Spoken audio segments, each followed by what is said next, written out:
برس دکتۆرە خالیدا خەلیل گوتێبێژی بارگای بارزانی سەبارەت با ڕۆڵی سەرۆک بارزانی و چارەسەری پرسی کورد لە سووریا لەگەڵمانە. دکتۆرە بەخێر بێن، خۆشحاڵم لەگەڵمانی. دکتۆرە سەرۆک بارزانی پێگەیەکی گرنگی لە سەراسی نێوخۆیی و نێودوڵەتیش هەیە. تا چەندە گرنگە ینی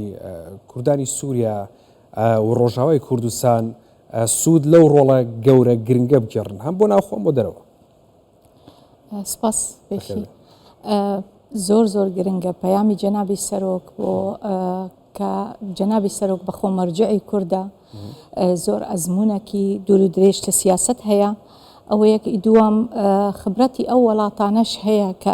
مەسەلە فدرالیە کە پێشتر 2003 هەتا ئێستا کە هەرێمی کوردستان تێدا وەکو فدرالی دەبێت ئەوە ئیستیفادە لێ بکرێتن لە سووریا کە ئەو کەسانەشک داوای حکومەکی تعددی فدرالی دیموکراسی ئەو شتانە یعنی لۆ خۆ ئیستیفادە لێ بکەن. یەکبوونی کورد بە تەکید زۆر زۆر گرنگە. هەردەمش جەنابی سەرۆک تەکیدی لەو شتە دەکەتن کە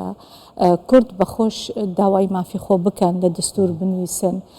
هەر شتێک بنوویسی بتن لە ناو دستور بە تەکید وەکو ضەمانەتەکە بۆ ئەو حقوقی ئەو کەسانە و ئەو خەڵکانە لە سووریا، ڕۆژاوای سووریا. باشە دکتۆرە، هەمیشە لە ڕابردوو سەرۆک بارزانی مبادەری هەبوو بۆ چارەسەرکردنی پرسی کوردە و کێشانی کە لە ناو کوردیش هەبووە لە ڕۆژاوە. بۆ ئێستا هیچ مبادەرەیەکی بێت یاخود پەیامەکانی بۆ ئێستا ڕوون، ینی ئەو پەیامانی کە لە دوای ڕوخانی ڕژێمەکە ئێستاەوە بڵاوی کردێتەوە؟ بەتاکید پشتی ئەو گۆرانکاریەی بەسەر دەهاتی بەسەر سووریا دەهاتی دەبێت ئیستیفادە لەو گۆرانکاریە بکەن، نەخۆ هەگەر چی فەرقە لەگەڵ پێشتر، ینی مەسەلە پێشترش مافی کورد تێدا یعنی هیچ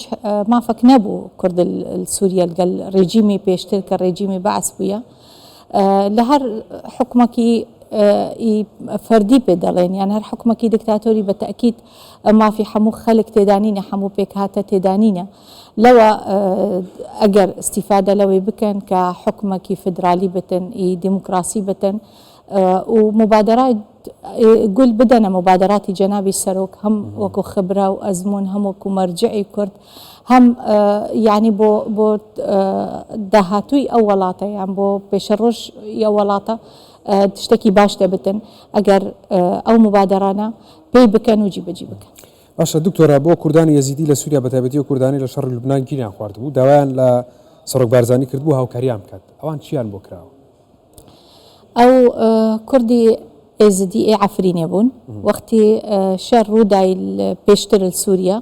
ئەوە چوون لبنانی ڕەڤین چوون لبنان. وقت لبنان ماين فترة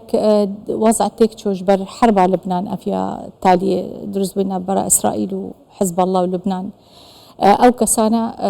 زور بيان المناطق لبنان ضاحية أو منطقانا زور خراب بون يعني برشر هوارا خوغا هاندن بارقاي ما وقتي عرض جنابي سروك يكسر أمر كر جنابي كوان كسا رزقار بكن جوي الشر وين خوشية وبينن يعني جنابي سەرۆک ئەم دزانین بۆ ئێزدیا، يعني هەرمە جنابی سەرۆک هەیە بڕاستی وەکو ئێزدی دەبێژم ئەس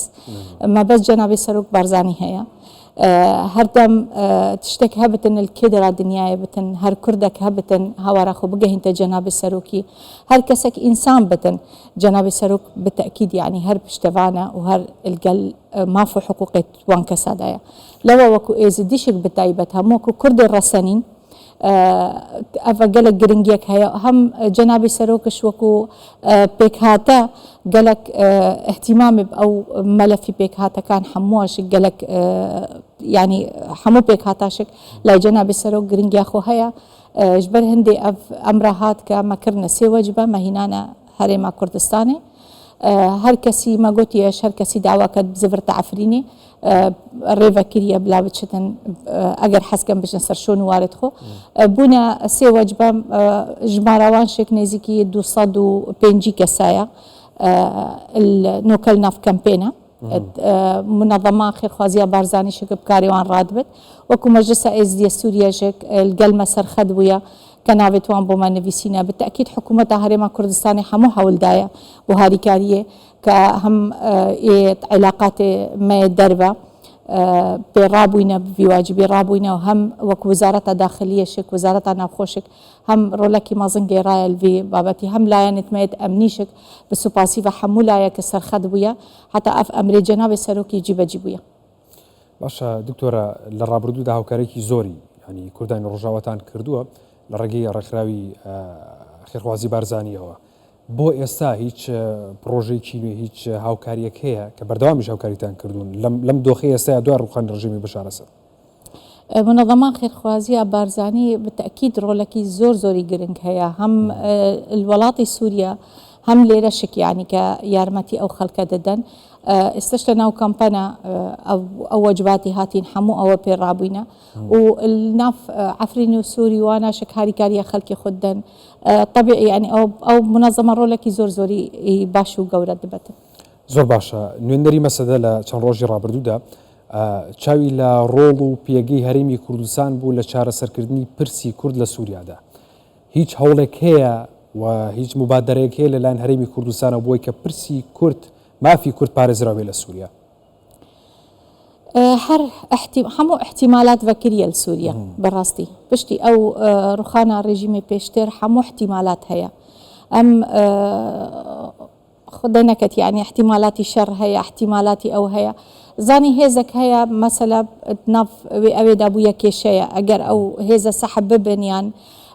دس جي بردن دس السلاحي بردن يعني أو ببن يعني ممكنة أنه بقى هنا حلكي وما في كردا بيتا أو كنت شسباندنت ناف دستوري دا وحقوا حقوق يدخوها بس وقته يعني أو كستيك بدأت براستيشك